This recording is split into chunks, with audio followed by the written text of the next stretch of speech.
Here we are. Right.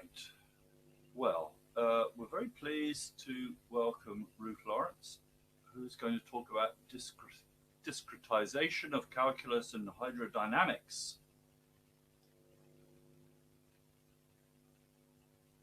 You're muted, Ruth.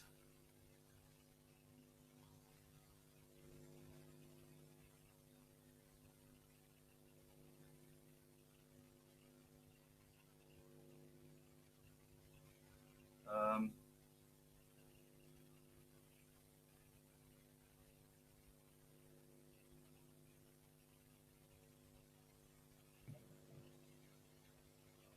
Ruth, nobody can hear you. Ruth, you need to unmute.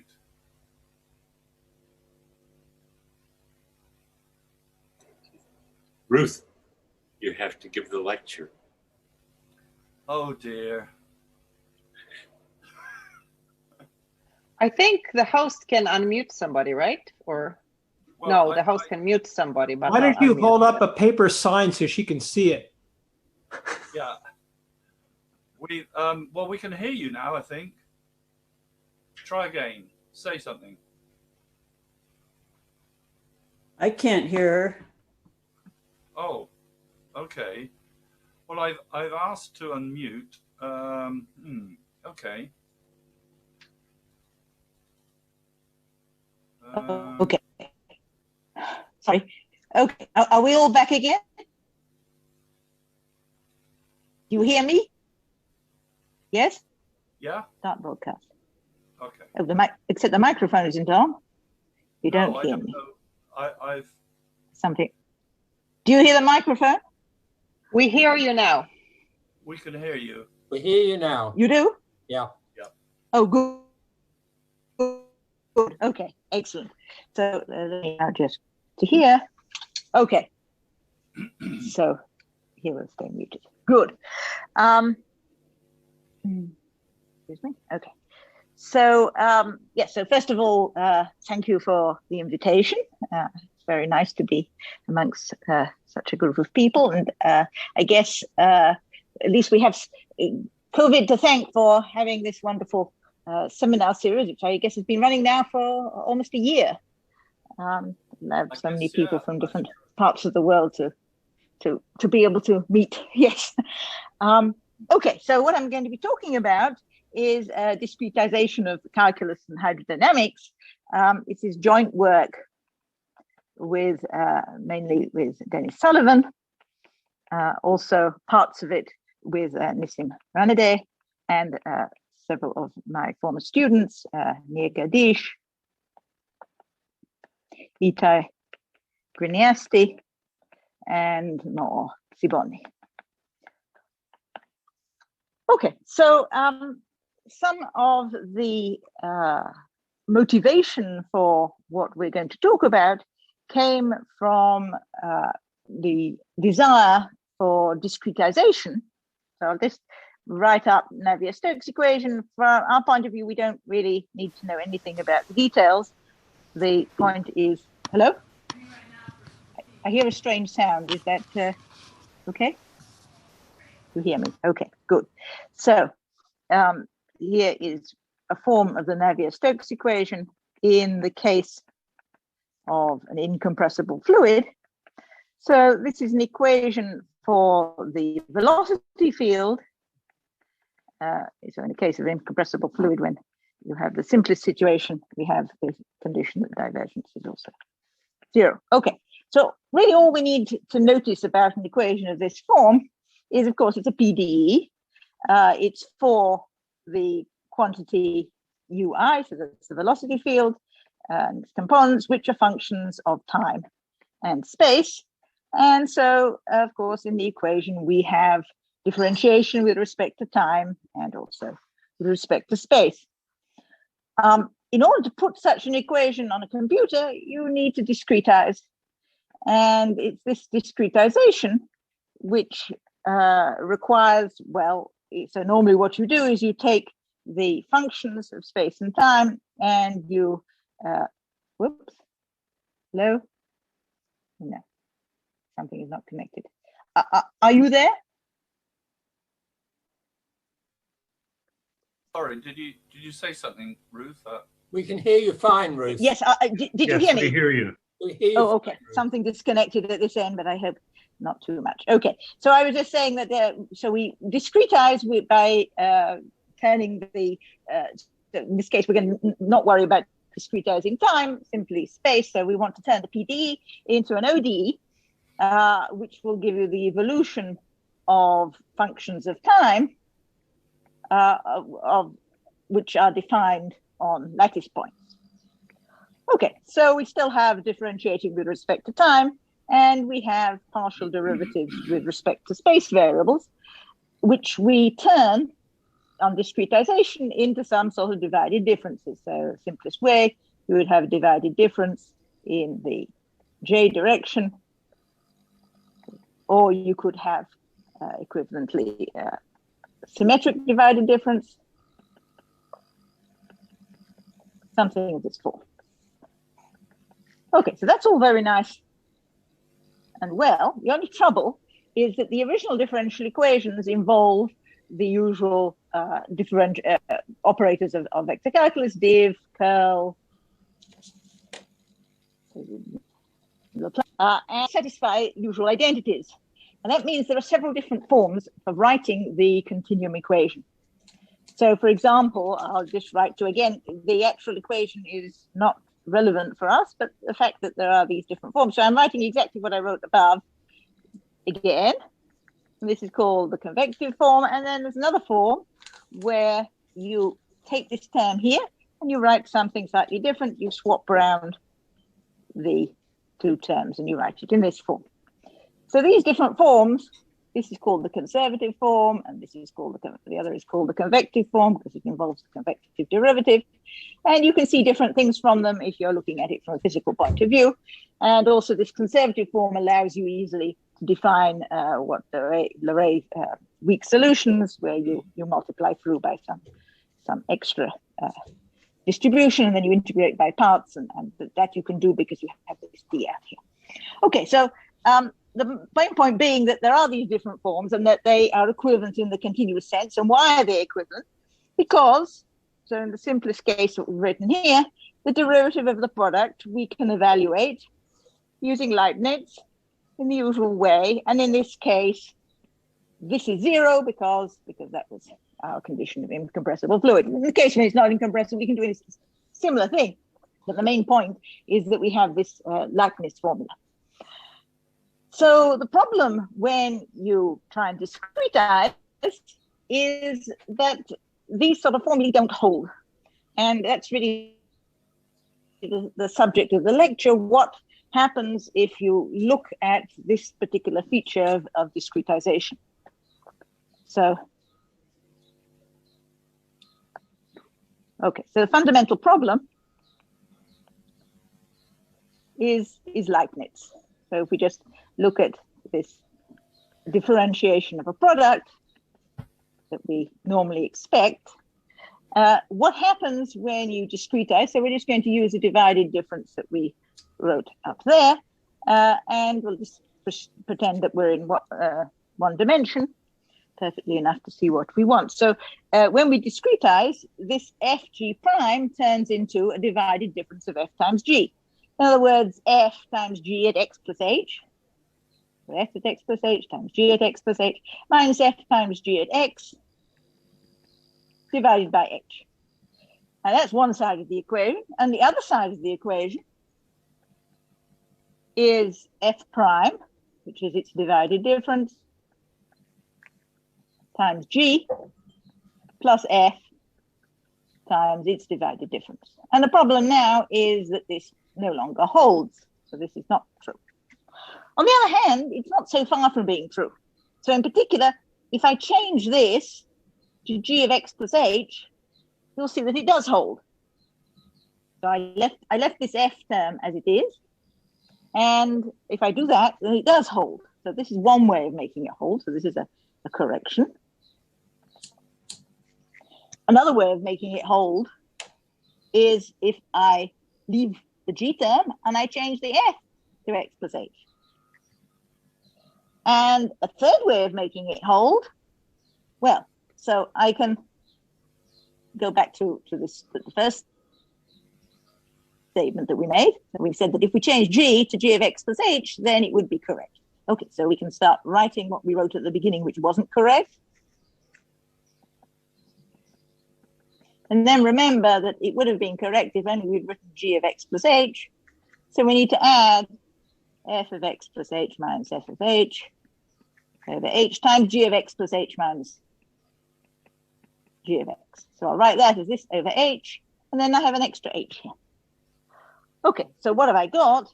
Well, what we've got is that in the corrected form in the discrete version would be that the derivative, so this is divided difference, of course, of the product is actually a sum of three terms, this term, and now that term. So this would be f prime g plus f g prime plus h, this error term.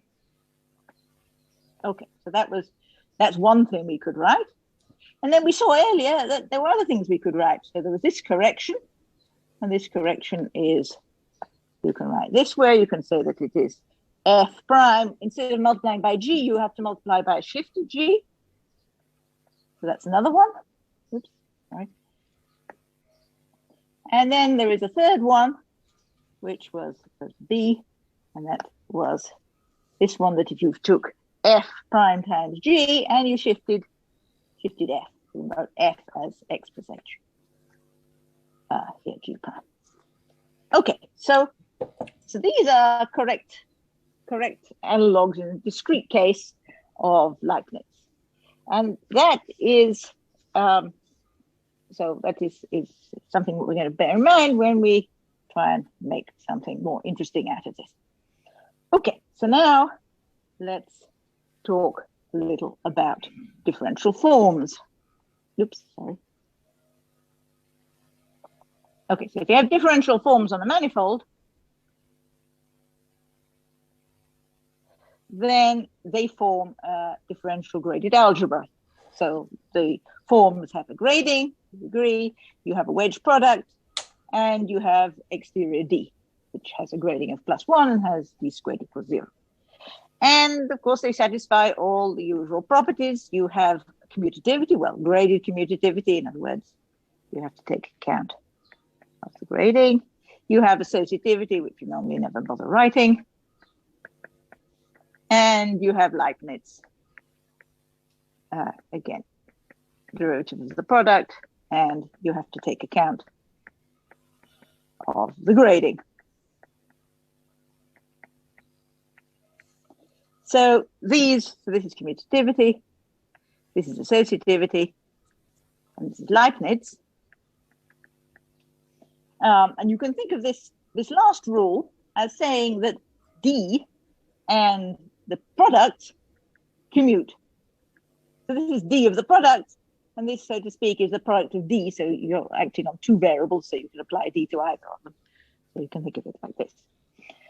Now, the problem is that it is known that there is no, say, good finite dimensional model, good meaning that it preserves homology and all the things that you would want to get out of it, finite dimensional model on cells, which is such that all three of these conditions are satisfied if you have commutativity, associativity, and Leibniz. And as a result, you have to drop at least one.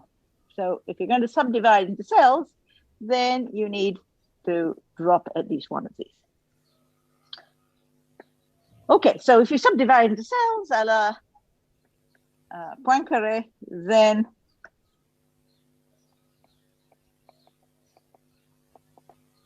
you have chains and boundary, or you could look at cochains and co-boundary map, and you have all the usual things: degree -1, degree +1, and square 0. And now we want multiplication.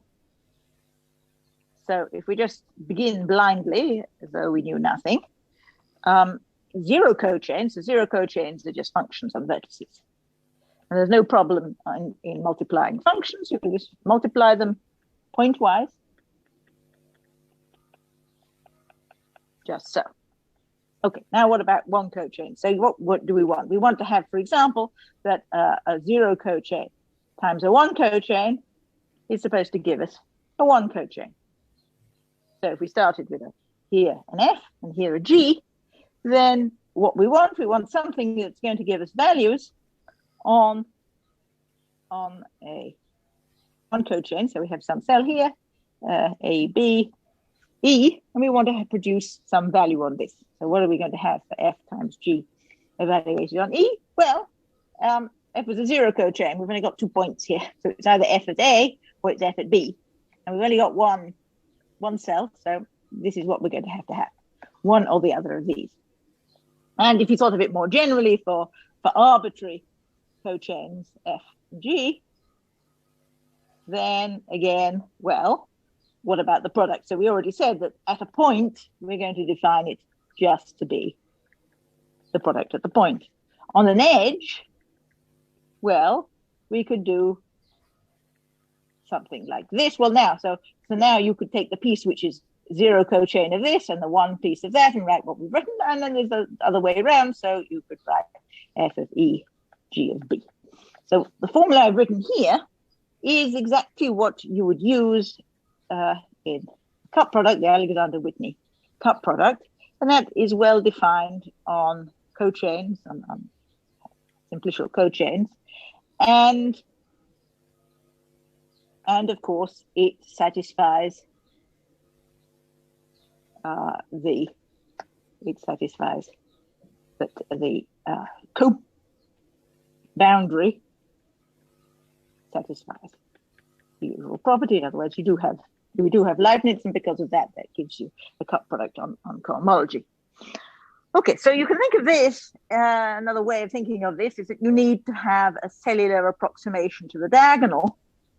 And if you take, in the case of just taking an interval, you take the product of the interval with itself, then, well, there are 2 obvious ways of producing a cellular approximation.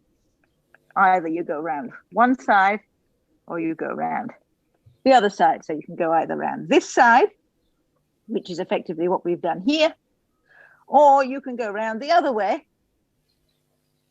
You can go around this side, and that would give you a product the other way up. So you'd here have F of B, G of E, plus F of E, G of A. Okay, so we have a product here. So I'll call this product M prime. This is a product on cochains. But as we've seen, it's not commutative.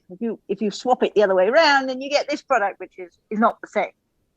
So what have we got? What is this M prime? So generally, what you would do, the rule would be that the end of the first piece will be the start of the second. So that works for simplices. You can also do it for cubical decompositions exactly the same way. And that gives you a well-defined product. And the M prime that we've got now is, well, it's not commutative. You can check that it is associative. And it does satisfy Leibniz, as we've just seen. So M prime delta is 0. And of course, the same is true if you do this permutation on it. The other one, it also has the same property. And therefore, you could take the average of the 2.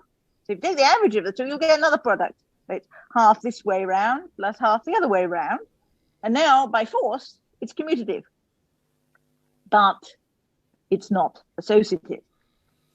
So here it was not commutative, here it's not associative. It's still Leibniz because delta commuted with M prime, it's going to commute with the other one, so it will commute with the average. So you still have Leibniz here. Okay. So now we have, well, I've now written down 2 products. This is the M prime and the M double prime. Slightly later, we'll talk about the third one. The third one, as you can see, is going to be commutative and associative and not Leibniz. And that's a little bit like what we started with on the first page when we were here and seeing that the natural product, just multiplication, is going to be, of course, commutative and associative, but you have this problem here, this error term from being Leibniz. And by the way, the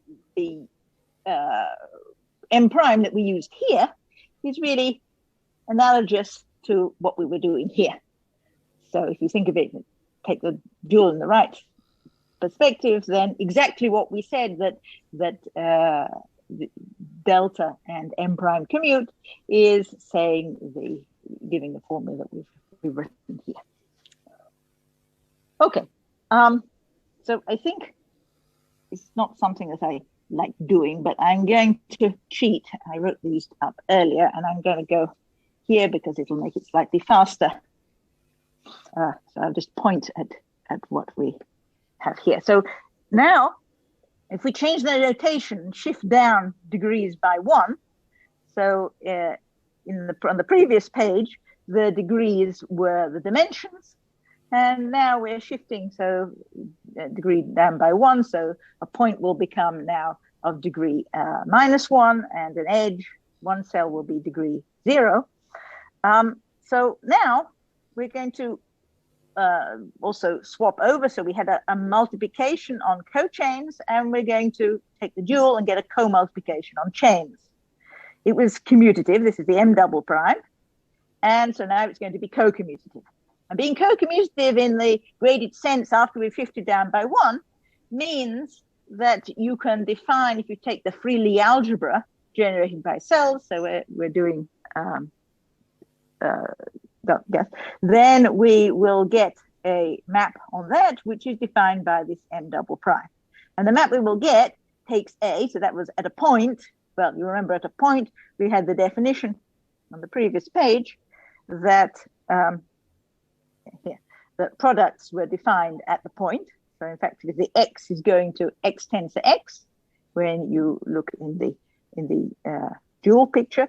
And now we're going to write it in this form. So the sign, well, the sign is something that comes in, but you remember that in a Lie algebra, graded Lie algebra, if the dimensions are both odd, degrees are both odd, then the bracket will be, instead of being the difference, AB minus BA, will be the sum AB plus BA. So AA is something like 2A squared. So this is A squared, we can say.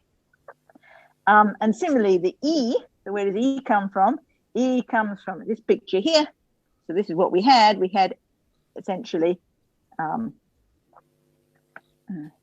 here we had A tensor E plus E tensor B. And then we did it the other way around. We would have B tensor E plus E tensor A. And so when you take the average of those two, then you get to what we've got here. Okay, so this map M prime is now giving you the map on generators, which is given by what we've written here. And on the other hand, we still have a geometric boundary. Geometric boundary will take cross points to 0, and will take edges to differences in the usual way. The geometric boundary has degree -1, even though we've shifted. And there's also another degree now, because we're talking about free Lie algebra. Now we can take brackets of elements, Lie brackets. Of course, the geometric boundary of a cell is a cell, there are no Lie brackets involved. It has, so this map has Lie bracket degree 0. On the other hand, this map here, which came from M double prime, has Lie bracket degree 1. Something without Lie brackets goes to something with 1 bracket. And from this, you can extend this to the whole Lie algebra. If you had some expression, say a bracket of A and E, then you can find its image by using the images of A and E in such a way that it extends as a co-derivation. Okay, so if you do that, then you end up with maps delta 0, this delta 0 and delta 1, and they're both maps from A to A, and they both have degree -1. Delta 0 squared is 0 because it was a geometric boundary. Delta 0 commutes with delta 1 because of Leibniz, exactly what we had before when we said that the co-boundary commuted with M double prime. So now in the dual world, the boundary commutes with this delta 1. But we don't have associativity. This multiplication here is not associative, which in this world, after we've done all the shifting and changed notation, is equivalent to saying that its square here is non-zero. So what we would like, what we see is that if we take the sum of these, delta 0 plus delta 1 squared, it's non-zero. Why? Because you've got delta 0 squared, which is 0. We've got the term delta 0 delta 1, which is 0, plus delta 1 squared, which is non-zero. So what we now want to do is add terms to it one by one to try and cancel out the error. And what you end up with when you do that, and you end up with something whose square is 0, will be what's called a C-infinity structure. So first of all, that this was non-zero, you cancel out by putting it in the form of some delta 0 bracket delta 2. So you can think of this product here as a sum of terms. You've got delta 0 squared, delta 0, delta 1 plus delta 1, delta 0, that's 0. And now you've got 3 terms here, delta 0, delta 2, delta 1 squared, and delta 2, delta 0. And that will be cancelled if you make this so. And so on. So at each stage, you have to solve for a new term in order to cancel out the errors from before. In order to do that, the bracket of delta 0 with whatever's on the right-hand side has to vanish. So you can show that that will always work.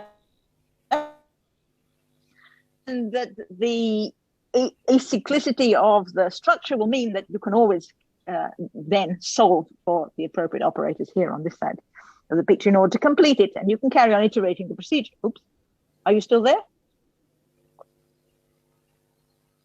You're fine, Ruth. Keep going. Oh, I'm fine. Okay. It's just my telephone is not good. Okay. So what do you get if you do this? If you look on the intervals, as the simplest picture when you try and do this, you have 2 points and an edge. So now you have 3 generators of the Lie algebra. You have generators of degree -1 for A and B, and a generator of degree 0 for E.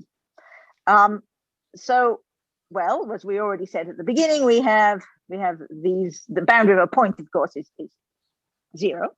The delta 1, which comes from what we had here, is going to be this -1/2 AA. And you find you don't need to add any extra terms, so that's already sufficient. The square, if you take this term here, and you take delta of it, then this will already be 0 as it stands.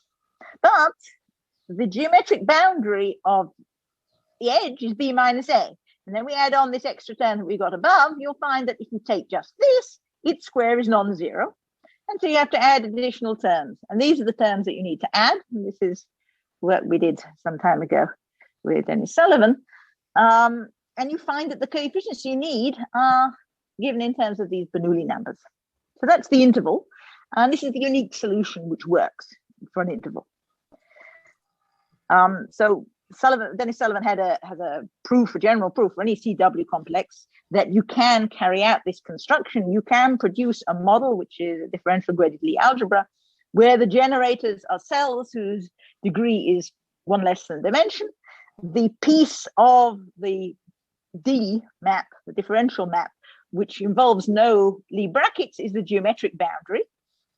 And points go to this strange expression. So I tried to explain where this comes from the point of view that I gave before. It comes from the idea that you're trying to do multiplication, and multiplication at a point should be pointwise. So that's where you get this A bracket A from. And then you have a locality condition that the boundary of a generator, which comes from a cell, has to be in the Lie algebra, Lie subalgebra, generated by the generators corresponding to pieces of the closure of the cell. So this exists. It's not unique in general. And the proof was cell by cell because of this locality. You're able to do that. And then degree by degree, meaning just as we've set up here, showing that you can iteratively construct these pieces of D. Okay, so such a thing exists. And on one skeleton, it's unique because we've already said what happens on points. We know what the images are. On edges, it's exactly what we worked out with the Bernoulli numbers. And in fact, there is some sort of functoriality here. So when you subdivide an interval like this, then there's a map between the models. So you here, if you had just one interval, you would have a generator for the 2 endpoints and also for the cell. And here, if we subdivide it, we have generators corresponding to the points, now a new point in the middle, and you have 2 cells. And there's a map, a DGLA map between them. And what does it do to this generator of an arc? It maps it to BCH. This is the Baker-Campbell-Hausdorff formula on these 2 Lie algebra elements. Okay, so all this is well and good. It's quite very reminiscent of the Quillen and also Sullivan models of rational homotopy theory, except that their models were envisaging that you would have simply connected space and only one vertex. So in other words, the degrees would be all positive You'd start from 2 cells, and you could ignore the vertices because you only had one 0 cell. So you'd have only positive degrees. In the case when you have only one skeleton, you have no 2 cells, then you have only negative degrees. Not very interesting, but that's what you would have. But what we're envisaging is the generalized setup when you have arbitrary cells, arbitrary dimensions. So that means that it's infinite in both directions. Now there is, more recently, there's a generalization of rational homotopy theory, which works also in the non-simply connected case by Yves Felix and et al. And that takes into account this story. So now I want to give a little geometric interpretation of the algebra that we just did. So the geometric interpretation, differential geometric interpretation, is as follows. We'll define a point in the algebra to be an element of degree -1, which satisfies this expression. This expression is the Moore-Cartan equation, and you recognize it as being the vanishing of a curvature if x happened to be a connection. Now, of course, we don't have any connections here. We have no vector bundles and no connections, so we don't have any curvature. But formally speaking, that's what this is. Moore-Cartan equation also appears in deformation theory. Okay, now we will interpret elements of A0, that means elements of the Lie algebra with grading 0, as flows. So they will flow on all pieces of the algebra, of the Lie algebra. In particular, on pieces of grading -1, they will flow according to this equation. So this is u is a function of time. Its derivative is given by this linear differential equation, dE minus add E u. So add E meaning the bracket E u. So E here has degree 0. E has degree 0, so dE has degree -1. And similarly here, E has degree 0, U has degree -1, so this also has degree -1. So we're allowed to add these two pieces, and this makes sense. In the case where U was not in degree -1, then you just leave out this term, and you have this. So this defines some sort of a flow. And a nice property of this flow is that well, first of all, it preserves points. So we defined a point to be a thing that satisfies the Moore-Cartan equation. If you just look at this second equation on the piece of degree -1, if you start at a point and you flow in any direction, going to any element of A0, it doesn't have to be one coming from an edge, a geometric edge. It could be, for example, if you have a vertex and you have a cell, 2 cells. So this has degree -1, this has degree +1. You take the bracket of A and G. So that doesn't have any geometric meaning, but it's still of degree 0, and you can still flow in that direction. So if you do any flow of that form, you start from a point, you'll get to a point that still satisfies Moore-Cartan. As we said, point means that you have a flatness condition, and algebraically, that's just saying that if you twist this D map by adding the adjoint of x, then the square will still be 0. And finally, there's such a thing as a localization at a point where you chop off, you take the whole of A in the positive degree part. In the 0 degree, you restrict to the part which is the kernel of this twisted D, and you use as the map on the complex this twisted D, and that's called a localization. So now if you take a localization over one point and a localization over another point, so these are two complexes, and you flow, now we can flow not only at the degree -1 with points, you can flow at all degrees, then this whole thing commutes. So that these D's here commute with the flow over here. So you have the whole story flowing. And a nice little feature is that the part that's localized, this bit here, that is exactly the part, it's a piece of A0 with a thing we're allowed to flow by. It's exactly, elements of this are exactly those which if you try and start at the point X and flow with them, they will go nowhere. They will be constant. So if you try to solve this equation and you start at X, it will actually go precisely nowhere. Okay, so there's a very nice geometric analogy to everything that's going on, but of course we remember that geometry actually there, because we're just in the really algebra. We're just imagining all these things as geometry. And then here there's, this kernel, as I mentioned, it can be geometrically given as generated, it's the algebra, by the BCH, Baker-Campbell-Hausdorff, on all paths, loops in the space based at the point X. So there is a connection somehow with the geometry. Okay, so we mentioned that for the edge, for an interval, there is a formula. For other spaces, it's not unique. So with two of my students, we worked out for the bygone, we worked out a nice symmetric formula for it. So here, for the for points and edges, we have no choice. So these are the formula that we already have for points and edges. And now the only new one is, what do we do for D of this cell? So it turns out you can think of a bygone as coming from this object where you have only one vertex, and you now subdivide the loop. If you do that, there's a very nice formula that works just with two terms for DG. So again, because we've got only one vertex, everything is simplified.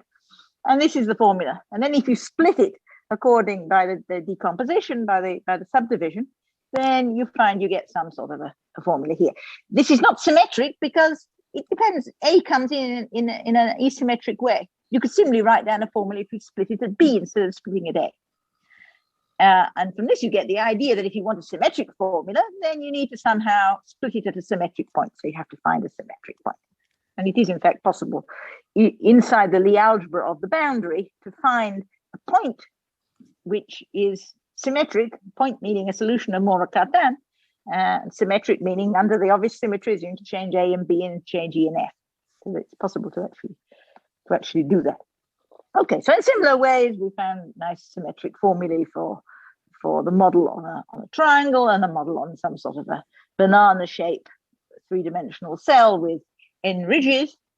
And from that, you can get a model for a cube with a distinguished diagonal. So all this is all looking at M double prime, which is giving a C infinity structure. So remember, again, to remind you, it was commutative, not associative, and of course it was Leibniz, because that's what we usually always assume. But the third possibility is when you have associativity and commutativity, but you break the Leibniz property. So the question is, how do you do that, and what sort of theory do you get from that? Okay, so that's what I want to talk about in the last part of the talk. So again, this is motivated by models of hydrodynamics. Dennis has a model from a couple of years ago, a lattice model of hydrodynamics, in which he uses chains. So it's on a lattice with lattice parameter h. He chooses the chains to be only those which are cubes with dimension 2h. So you would have vertices, you have the chains which have length 2h, you have the two cells which are squares, but again, the important property, if you do that, is that all of these cells have centers which are still in the lattice. So the advantage is that you still have a star operator. It works very nicely because you have this center. And so now we're going to replace the velocity field by, again, as usual, a lattice, a vector valued function on the lattice points. Now, you can think of that as zero cochain. So it's a vector valued zero cochain, but there's another way of thinking of it. So vector valued means we're going to have three components, and these three components we can take and put on the three one chains, one cells that have this point as center. So now we get a one cochain, a scalar valued one cochain. And so he uses that, again, the details of the model are not important.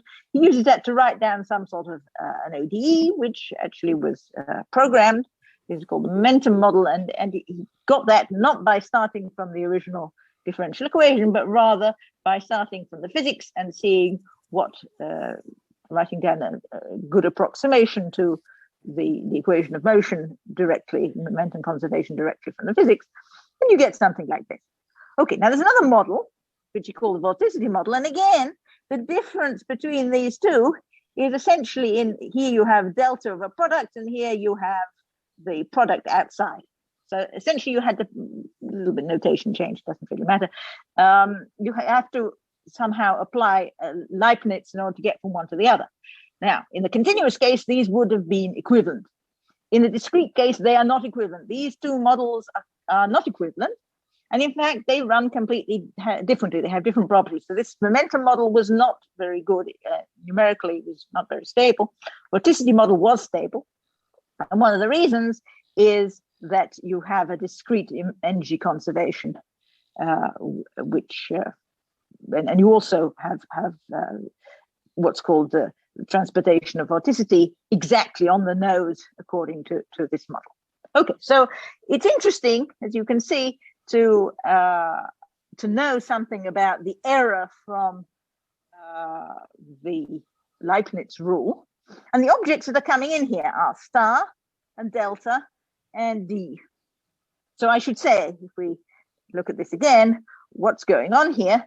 So we said that the chains are all going to be of size 2h. They all have centers. So the type of a chain is specified by that center and also by the type of the cell. So the type of the cell, meaning if it's a point or one-dimensional in which direction. So we can represent it as this IA, where I is a subset of the symbols X, Y, Z. So these are the different types of cells. Okay, so having said that, a chain is a linear combination of these things. So if you write it in this form where you're summing over I being a subset of the symbols X, Y, Z, these coefficients Fi are now going to be functions, scalar value functions of the lattice. And cochains formally are exactly the same thing. So because we have a self-duality of the lattice, we can write them exactly the same way, just to keep straight which is which. We'll write this as Di and we'll write this as I, but they're exactly the same thing. And the other thing is that we can decompose the vector space of either chains or cochains in this way, according to the lattice point. And at each lattice point, we have the exterior algebra of the tangent space. So here it's three-dimensional. That's what we have. Because of that, we have a multiplication on A, which is pointwise at the lattice point, keeping the center fixed, in other words. And this multiplication, of course, is commutative and associative, graded commutative and associative. So now the only problem is how it behaves with respect to delta and D. Now, here we understand what delta and D mean. You can identify chains with cochains because of the self-duality. On chains, you have boundary. On cochains, you have delta. So you can think of both acting on the same space. And then the Laplacian will just be the composition of the two, like we have up here. Okay, so now we're going to forget about those equations and just look at the basic objects we have. So we have this D and delta. We have star, which we won't really talk about, but star if will actually conjugate D to delta as it did in the continuous case. And we have multiplication, pointwise multiplication. So for example, if you took the one-dimensional system, so there you have effectively bicolored grid, one-dimensional. A zero cochain will be functions, and a one cochain will also be given by functions. So you have this Dn, and now you have a boundary, which will decrease dimension by one. So it just gives the G part, we'll get something non-trivial. And here we have a difference operator.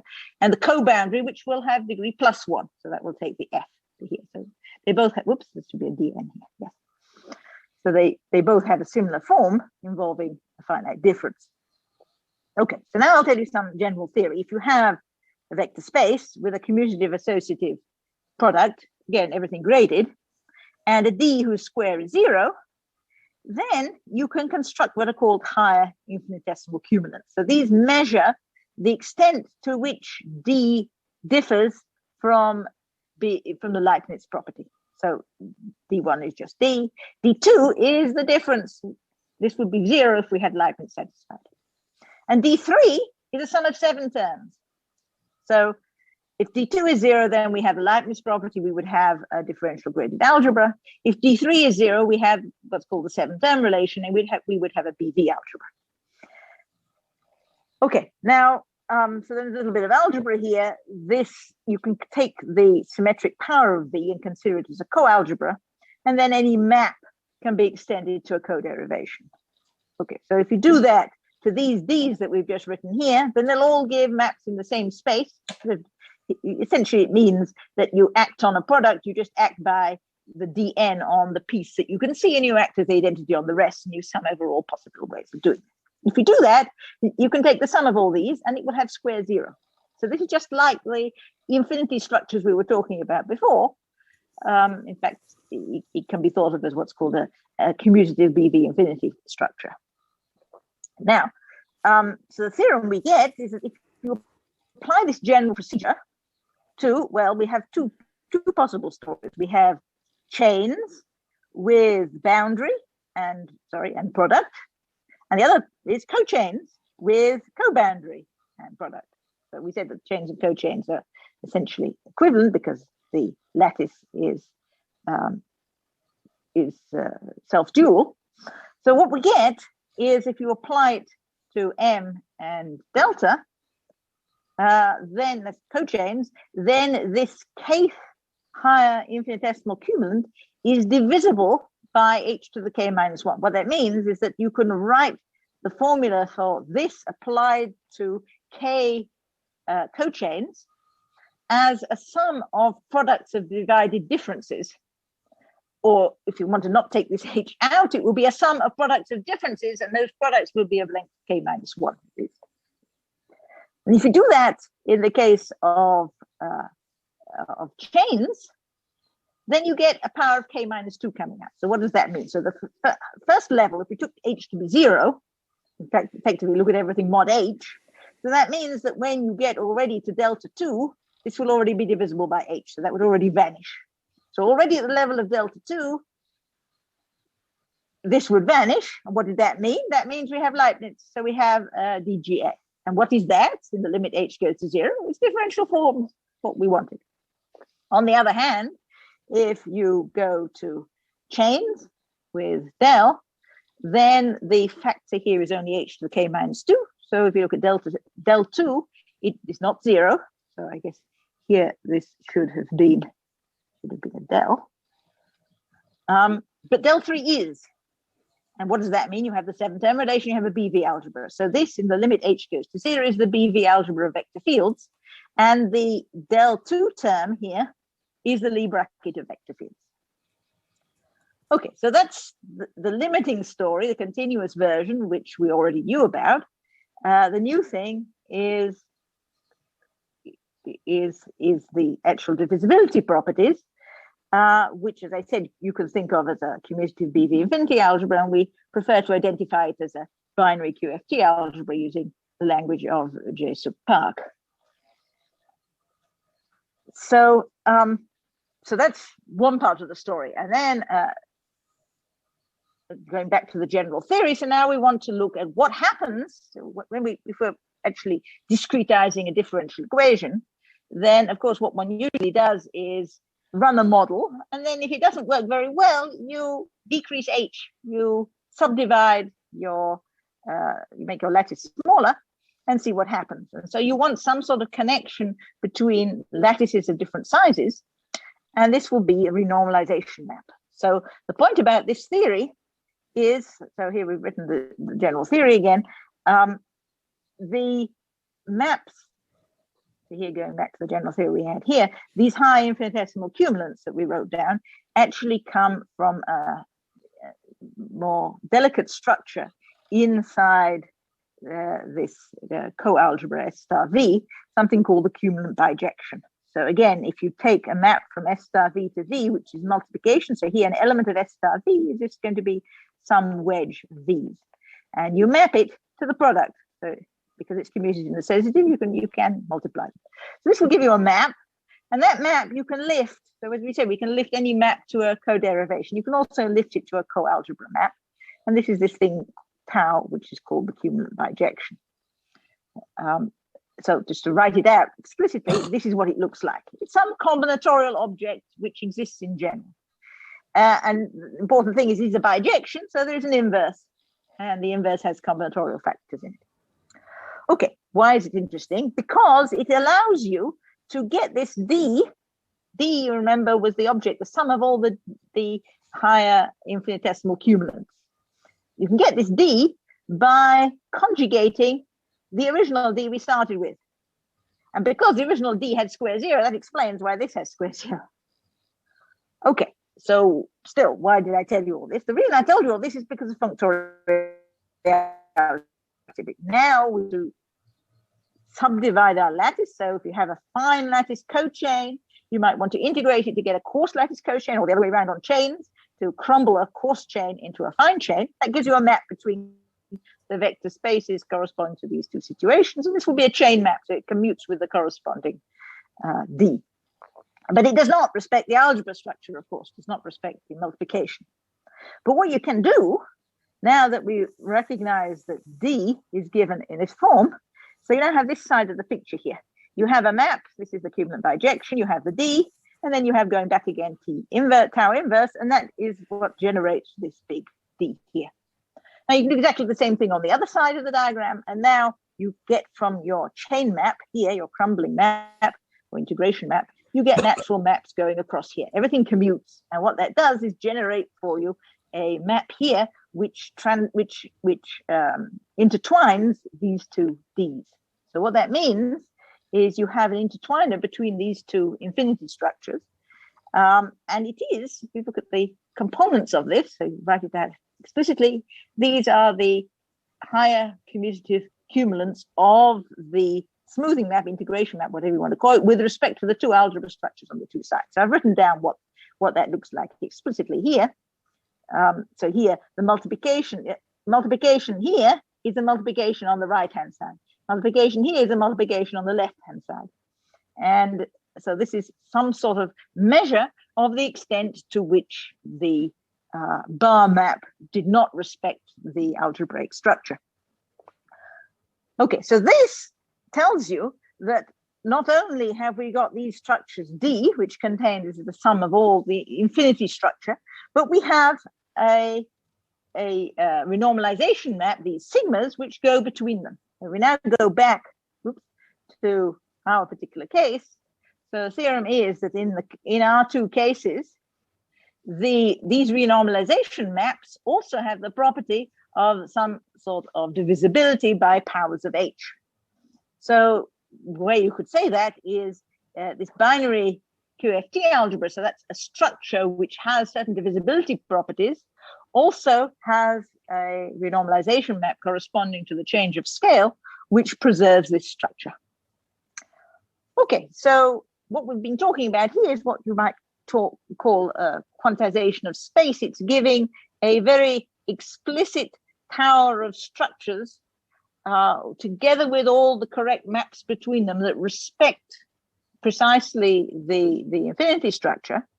And the aim of all this was to be able to produce a discretization which will replace a PDE, maybe in a more general situation, we would look in particular at Navier-Stokes, by an ODE where you introduce higher order terms which will correspond to these higher order terms that we were talking about here, in such a way that their numerical implementation at a certain scale will converge faster than the usual discretization at that scale. So in other words, we're trying to replace the requirement to go to a smaller h by adding extra terms. So we haven't actually specified here what these extra terms should be, but we have at least the structure, some sort of algebraic structure of space at higher levels when you are looking at the interplay between the cells and the multiplication maps. And just to close, so we seem to have come round circle, back to where it all began with Thomson, later Lord Kelvin, Maxwell, and Tate, when they were pondering the structure of matter and space itself. And here again, we've been trying to look at just the structure of finite differences and chain complexes. And well, I guess there you see a connection with knot theory, and hopefully it'll be a stronger connection. This is work in progress. Hopefully this will be a strong connection as time continues. Just another point that's interesting, if you recall what Thomson was trying to do, he was thinking of matter and maybe even space itself as a vortex in the motion of the ether. And these vortices were supposed to be given by knots, and hence the whole classification of knots got its impetus. If you look at the Navier-Stokes equations, there's a central term there, a cubic term that appears, which comes from some sort of a curl term, which is the essential piece in the linking. So, and another point is that vorticity is, as well known, is carried forward, is preserved by the motion of the fluid.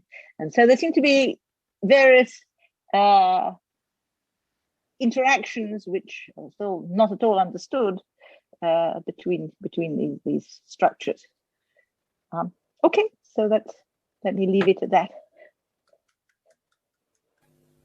Oh, well, thank you very much, Ruth. Yes, that was fascinating talk. Thank you. Are there any questions? I've got a few points. Okay. Go ahead.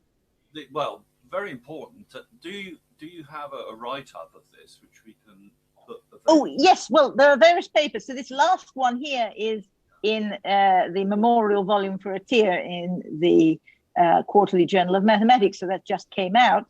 And then there are other pieces of it in various places. That the model of the interval was in several years ago in Fundamental Mathematica, and then the models at the moment we were hoping to have a use for those. At the moment, they are on the side of the series. All these models here, so these appeared in various places with my students.